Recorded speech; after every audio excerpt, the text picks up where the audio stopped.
We're back on Local Spotlight with Mikee Tennant from Heart of the Mountain Hospice. And before we left, we were talking a little bit about fundraising and the golf tournament and that crazy swim you guys do on Grand Lake, which I will never do, but it's a wonderful thing and a good fundraiser. I know donations are key for nonprofits and especially something like hospice. How do you get donations and raise money?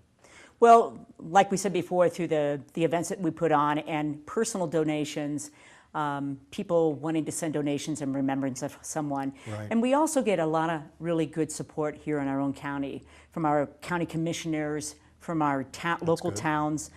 They give us donations on a yearly, quarterly basis and help support us in that realm. We also apply for a lot of grants. Okay. So we do a lot of grant research and applying and stuff like that to help bring in money too as well. And these are really big donations for us because it really keeps our baseline going and able to give the service that we want to give to these people. It helps you keep some of the funding that just keeps it going on a day-to-day basis. Absolutely. It helps us a great deal. And the generosity of our community is just overwhelming, and it's beautiful to see. It is a wonderful community. That it is. I've had the impression for a long time that people don't really take sufficient advantage of hospice in the sense that they're afraid of it, they put it off as long as they can, rather than recognizing the benefits it can give them and getting involved with hospice more early in the process.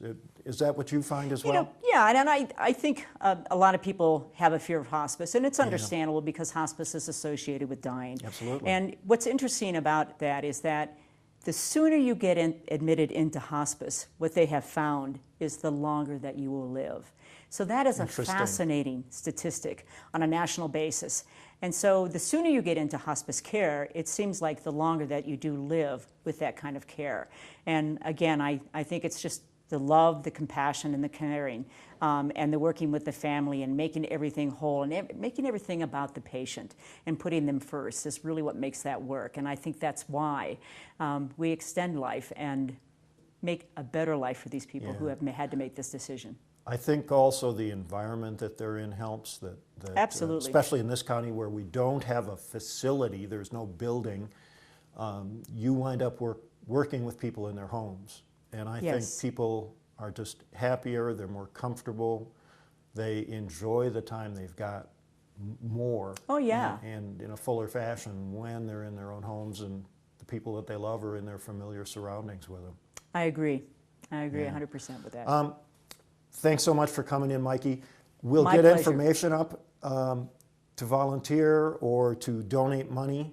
Sounds Contact great. Heart of the Mountains Hospice, and we'll have the information on screen.